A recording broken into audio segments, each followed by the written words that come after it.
Dr. G.S. Lamba, sir, Dean Academic Affairs, Akali University, to please say a formal welcome to Vikramjit Singh ji, so that we can now begin with the session and the students can get the benefit of his expertise. Thank you, Aman. Very good afternoon. It's my privilege to welcome the Inspector General of Police, Traffic from Government of J&K, Mr. Vikramjit Singh ji, who is an MBA from the Wharton School, University of Pennsylvania, and he's also done his Police Management Masters from the Osmania University. It's a proud privilege of the participants from Eternal University, Baru Sahab, and Akal University, Talwandi Sabo, to participate in this kind of interaction with him on a very, very pertinent topic. And I am sure the participants are going to gain immensely from this interaction. Without making much ado, I would like to request the Inspector General of Police, Mr. Vikramjit Singh ji, to give his guidance and wisdom to the audience, please.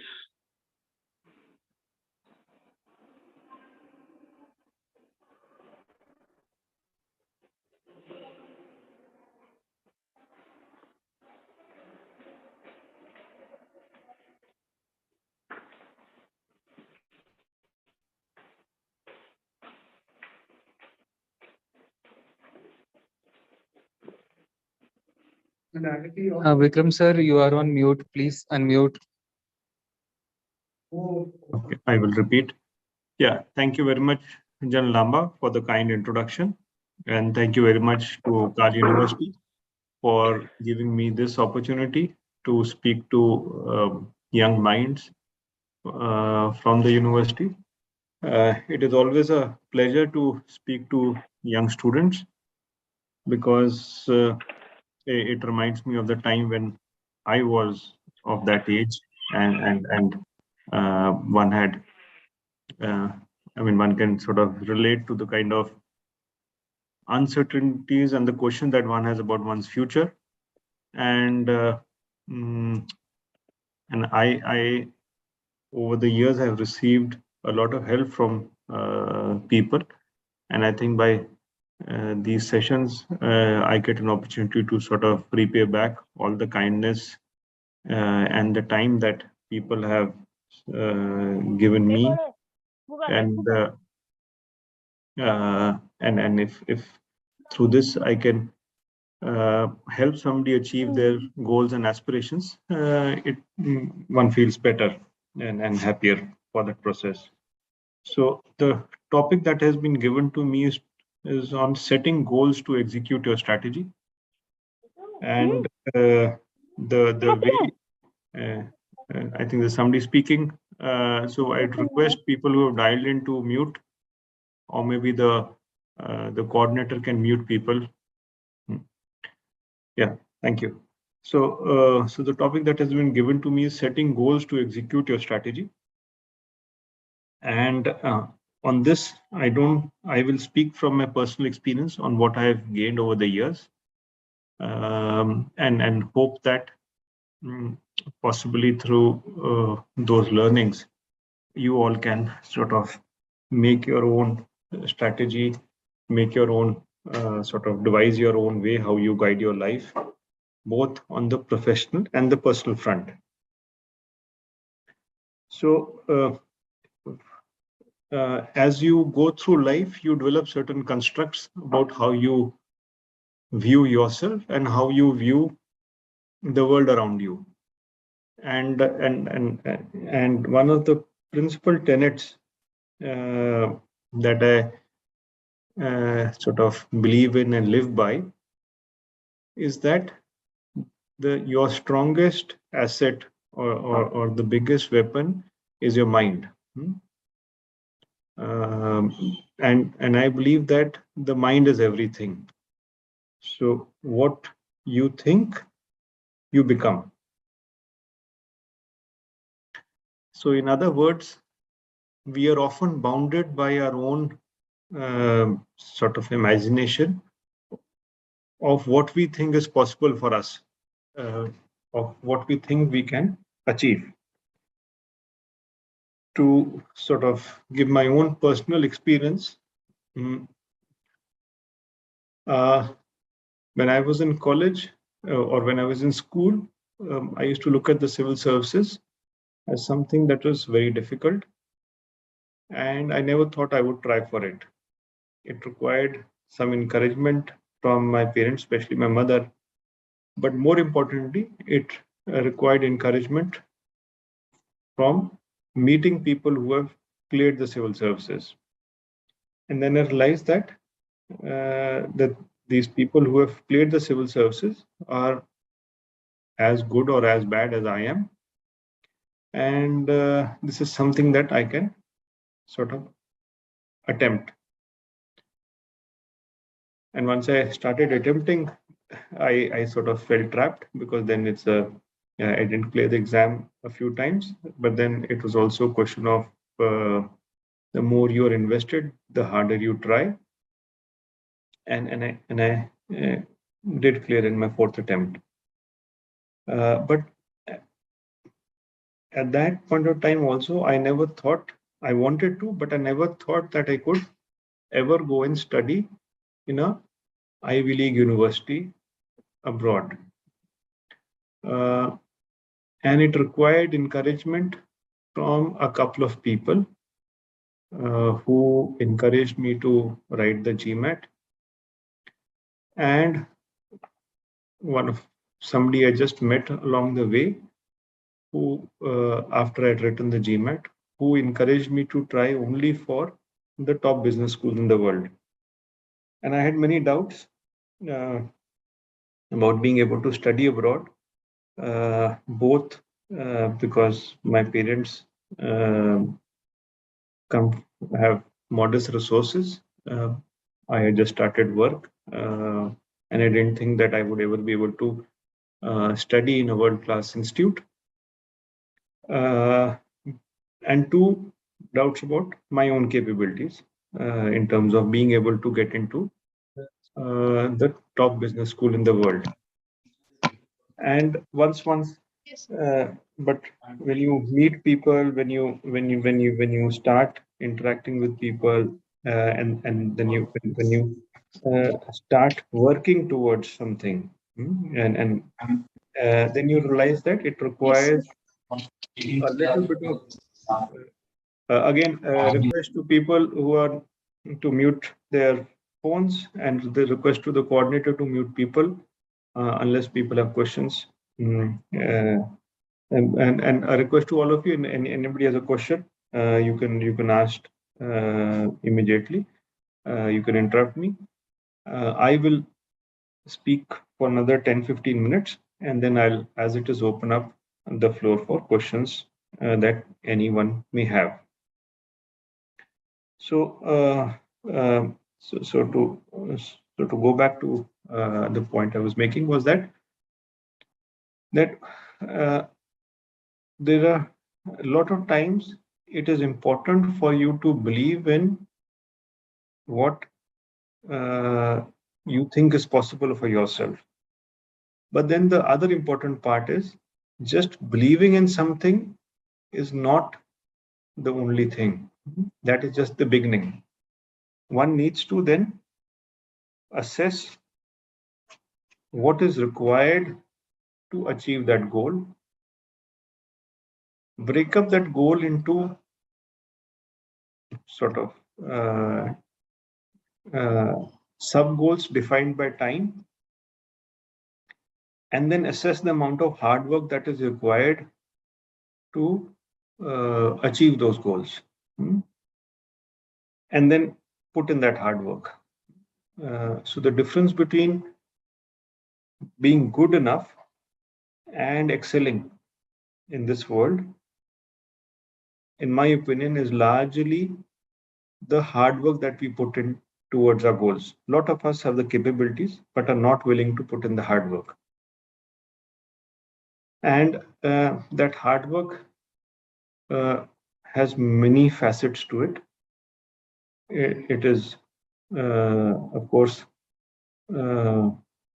freeing up your time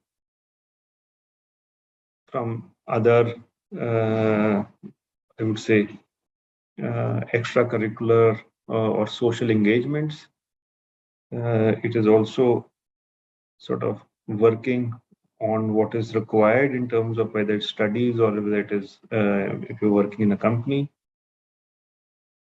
But it also involves working smartly, and that is assessing what is required for that particular goal that you need, which is why you need to sort of understand what is it that is required of you to succeed here, and then breaking it up into sub goals.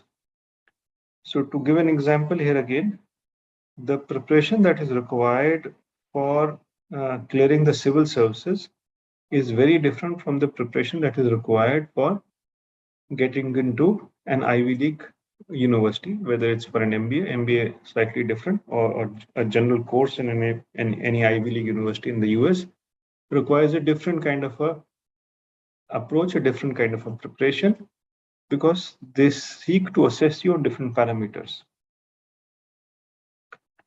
So that I think is beginning in terms of being able to put in understanding what is required, making those sub goals, and then putting in the hard work.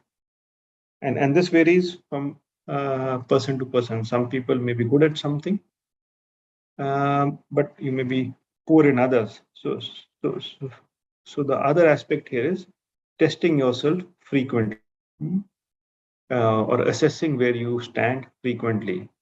So while I was writing the GMAT, I would every few days write an exam, GMAT exam. I would then, if the exam would take about 3.5 hours to write, and then I would spend almost the same amount of time assessing where all I had not done well, and then devote the next 2-3 days to working on that weakness that I had identified. So if it was a particular section in critical reasoning, I had that point of time collected all the sort of subject material from various institutes. I would take out the critical reasoning parts, and then next 2-3 days study only critical reasoning. Again, test myself, find out where am I not doing well, and then sort of work on that area. So it also requires sort of periodic reassessment or periodic stock taking or periodic testing. So that is more in terms of how one approaches, or how I approached these sort of examinations. When one starts working, the goals change slightly, and what you're expected to deliver also changes. And accordingly, you have to change your strategy. And as I understand that many of your MBA students, and you will soon go out into the world and start working in various organizations in the private, public, not-for-profit sector. And you will realize that the world, that the professional workplace is very different from the academic workplace. The academic workplace, the evaluation standards are well defined, and the feedback mechanism is also well defined. Whether you want it or not, the institution will assess you and let you know how you fared vis-a-vis your other colleagues. Whereas in the professional workplace, this breaks down. You would be assessed, but you would be assessed only in terms of your contribution to the organization, and the feedback more in terms of getting you to deliver on the organizational objectives. And there's a difference between your own goals in life and the organization goals. And it often happens that in the day-to-day sort of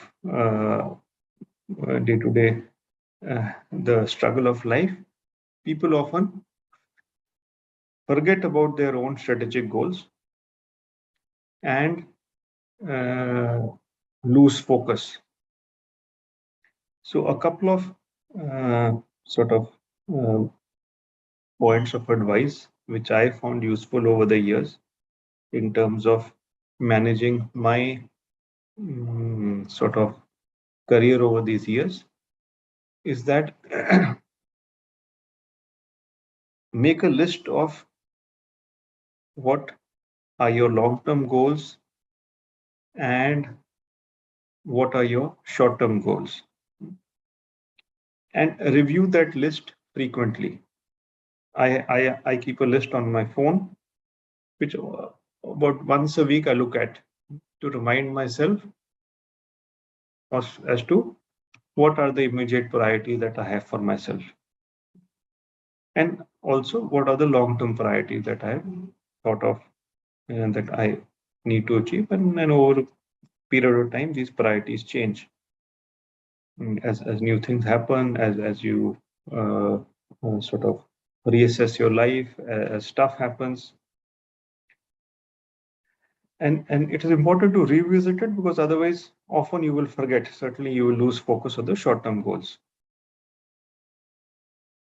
And when you write these things down, you will realize that you have a lot of goals that you may, long-term goals that you may have.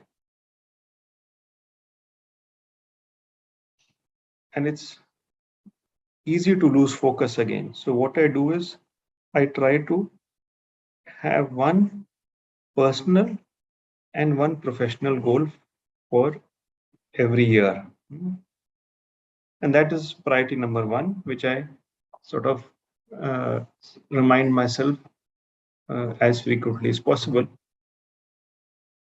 And it is also important to choose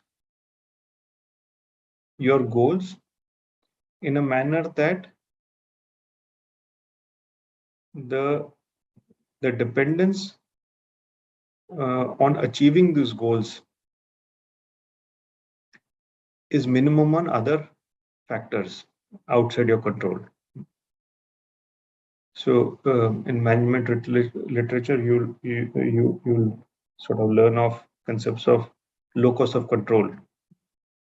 The idea being that you must set those goals for yourself where the locus of control on being able to achieve the goals remains internal. So if it's a professional goal, if you make a goal where the success of achieving that goal, for example, if your goal is that I will get promoted this year, and for various reasons your boss decides not to promote you, so that leads to a lot of frustration. So it is far better to make a goal in a manner that your dependence on somebody else helping you achieve that goal is minimized. So it could be that I learn a particular skill that would help me get a job outside this organization in case I don't get a promotion. It could be that I will write an academic paper in an area that interests me or I want to focus on. So those are things that are beyond the control of anybody else in stopping you from achieving those goals. And then the other issue is the other part is time management. How much time are you willing to divert towards your personal goals vis-a-vis your professional goals, or that one professional and one personal goal that you achieve for yourself? And also your division of time between your professional goals and the organizational goal of where you're working. If you devote all your time to your professional goal, and it's quite possible that you then don't deliver on your organizational goals, which your bosses want you to do, and you may probably lose your job. So that balance also is required, uh, which gets me to the next point here, is that it will be very difficult for you to achieve professional success without having harmony in your personal life. So, because whatever we do at home will affect whatever we do in the work, and vice versa. So, try to the extent possible, devote sufficient time to your personal affairs also. And in terms of devoting time, it should be quality times in terms of ensuring that your personal life is in harmony and supports you in achieving your professional and goals, whether they are personal to you or to the organization. So, so these are the few basics that I think you can live. You can try to sort of adopt. Of course, all this varies across persons, individuals. We all look at the world differently. These are some things that I have gained over the years, and then as you apply these principles to your life, you can probably pick and choose and modify these to what sort of suits your personality, what suits your way of looking at the world. But the basics will remain the same. Don't be limited by in terms of your thinking, because you will become what you think. So open up, sort of be open to new ideas, be open to new ways of thinking, working, living. Don't be, one should not be rigid in one's approach to life in terms of learning. Be in a ever learning sort of mode. Identify what is required at every to achieve every goal that you may have. Break it up into sort of smaller goals, and then assess the effort that is required to achieve those goals. Assess what is required of you at this particular point of for a particular examination, for a particular job, because these things will change. What was expected of me when I started my service compared to what is expected of me now is different, and I must adapt to it. What is expected to me in this role vis-a-vis my previous role is different.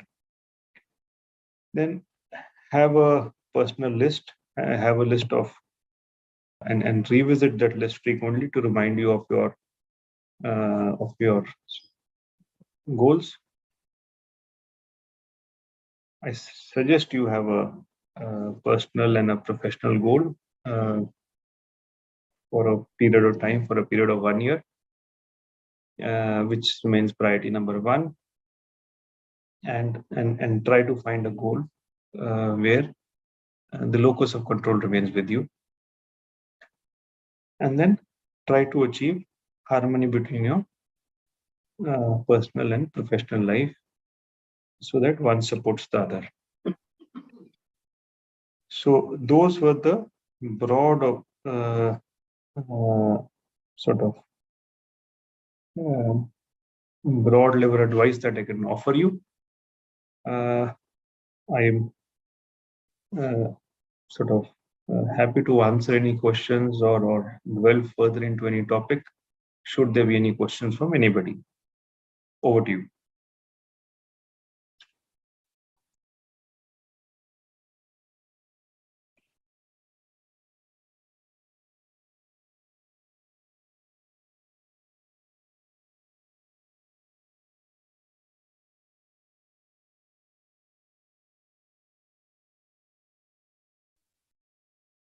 Yeah, any questions from anybody?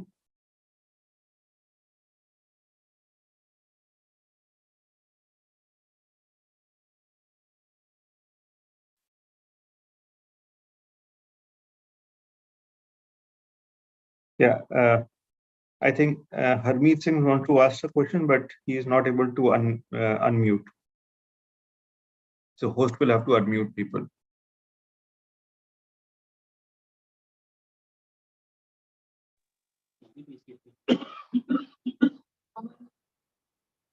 Anji Sat Sri Akal Viji, this is Harmeet here from Delhi office.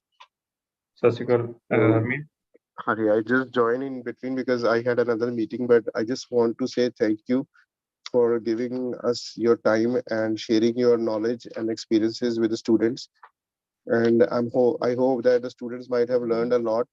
So I switch over to Dean sir, Pradeep Chima sir, if there is any questions from the students because they are sitting in an auditorium.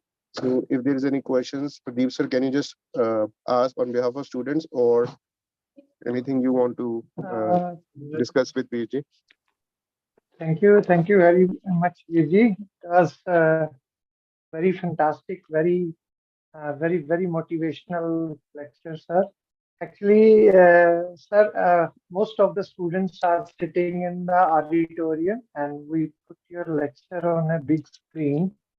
So they are listening. Almost 90 girls are sitting, and almost many faculty members are also listening. So we are very kind and thankful to you, and we request you whenever you find time, please visit us, and we hope that you will continue with your uh, such lectures. You will whenever you want to share. If our girls want to visit, where you all are working, you have very special areas. Your responsibilities are very at a higher level. If our girls want to visit, in your area where you all are deputed, like the industrial, because in India we are only missing with the industry and academia collaborations. It is missing, sir, in India. Like in German, in Japan, they have college at one side and industry on other side. So they have a lot of interaction between students and at the level of designing, innovation, everything. So I think you will, like person like you, will become a bridge for us. Through you, we can have a industrial or such type of collaborations if you find time or if you can manage. Thank you very much, sir. No, more than happy to help in any way, either in terms of guiding people in terms of their career choices or in terms of connecting to the industries. Whatever help I could do, I request you to please feel free to reach out to me, and it would be an honor to be of help in any way. Thank you. Thank you very much. Thank you very much, Vikram. Vikramjit Viji, we will also like to invite you and Mandeep Anji once to our university. Certainly. हाँ जी sir, और तुसी कदी plan करके, so we love to see Abhijit, how and share knowledge. before you end up, I have a question. I mean, one of my student has a question Okay. from Eternal University. As you can see that there are a group of students sitting here, and one of the students has come up with a question. So please. Yes, certainly happy to answer. Hello, good afternoon, sir. Sir, I'm a student of Eternal University. So can you please help me to define what do you mean by long-term goals? Okay, so see, to some extent that varies from person to person and the stage of life that you are at. But it also depends. But as a college student, if I were to think back to my time, a long-term goal would be, where do I see myself in about 10, 15 years time? Because at that point of time, the level of uncertainty about how your career will go, where you will land up, is reasonably large. At this stage, a long-term goal for me would be probably what do I do after I finish my career in public service? And then you would have components of these goals also. So one is just a professional goal in terms of how does my career take off. Second would be a financial component. I mean, how do I plan for or save for the future? So maybe you want to go abroad, so you need to save some money to plan for your studies or stay,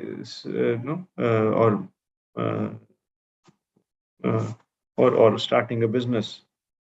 So that becomes a long-term goal vis-a-vis where you're standing. These, my sense would be, you can have very long-term aspirations as to how would you like to be remembered. That is an aspiration. But a goal has to be more finite.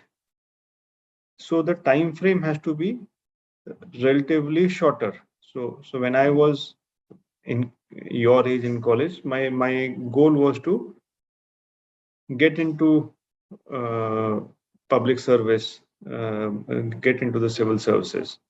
For me, that was a long-term goal. I did not think beyond that. Because to plan for a goal or to have a very long-term goal that you cannot break up into short-term objectives, that is in the realm of daydreaming. So I would not encourage you to get into that. So a goal should be long enough that you can break it up into finite segments and then work and plan for each of that sub goal. Does that answer the question? Yes, sir. Thank you. Thank you.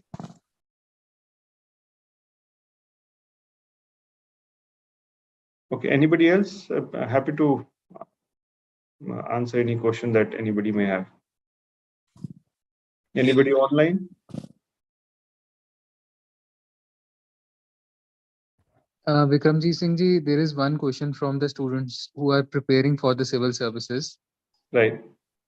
So they have a query that there are multiple subjects they have to read, and how to maintain consistency and persistence in this whole process, because every day is a new day in this journey and it is very difficult to maintain that pace. So how these things can be coped up in the longer period of time?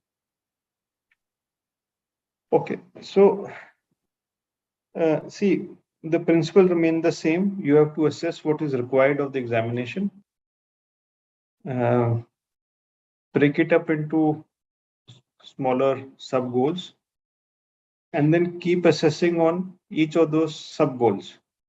So I think a mistake that a lot of people who prepare for the civil services make, and I also made that mistake, is that we just keep studying without testing ourselves. The format has changed significantly since the time when I wrote, so I may not be fully correct, but as of now, you have to take one general, you have to write one general studies paper and one subject paper. But an aspect that most students miss out on is that both the papers, both the mains paper, require you to write a lot. If you add up the recommended word limit on each paper, it comes to about 3,500 words to 3,000 words. The optional paper is about 3,000 words. The general studies paper is about 3,500 words. I may be a little off, but you could check it out. But the number is not important. What is important is that if I were to give you an essay of your choice and ask you to write the same amount of words, you will not be, it will be very difficult for you to write those many words in 3 hours. So that is what one has to prepare for. You have to have clarity of how you're going to answer the question briefly and to the point. And that is where I think people are not able to people get lost, is that they keep studying, they keep running after different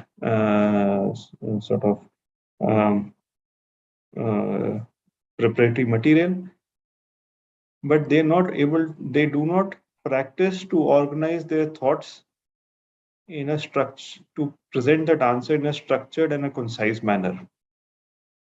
The game there is not having vastness of knowledge. The game there is to present that vast knowledge in a structured and in a as brief manner as possible. That is what that exam, the civil services exams, tests you for. So that is what I said. You have to be very clear about what are you being tested for here. Right? Yes. So if you, and then one has to identify that what is my weakness here and work very hard to overcome that weakness. Many of us may not be able to write that fast. So you have to work harder. Many of us may have very bad handwriting. So if your handwriting is not legible, you're probably going to get average marks, no matter what beautiful thoughts you have, because no examiner will waste their time trying to understand what you've written there. He's just going to sort of give you the benefit of doubt and probably give you average marks, because that doesn't put him in trouble and he gets the work done as efficiently as possible. So you have to focus on that. Writing clearly, legibly.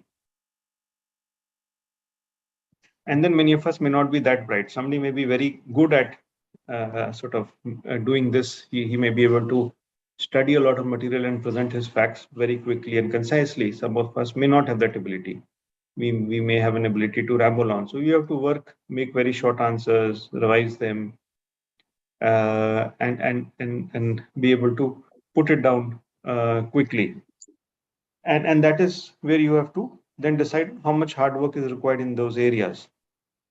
And if you keep testing yourself, if you collect the last 10 years papers of civil services and you answer every question, I'm sure you would have sort of and you, as I mentioned to you when I earlier, that if I spent 3 hours giving an exam, I would spend another 3 hours revise, sort of assessing what went wrong. And it is not important to do it after 3 days. I would force myself to assess my paper immediately after I wrote the exam. As I mentioned to you, the difference between good and excellence are these small habits. Many students get into the habit of studying at night for the exams. However, you have to write the paper in the morning. They're not at their brightest in the morning. Many people writing the civil services is exhausting. You have to write 3 hours in the morning, then you have to probably get an hour's break in which you have to have lunch, then you have to write another 3 hours.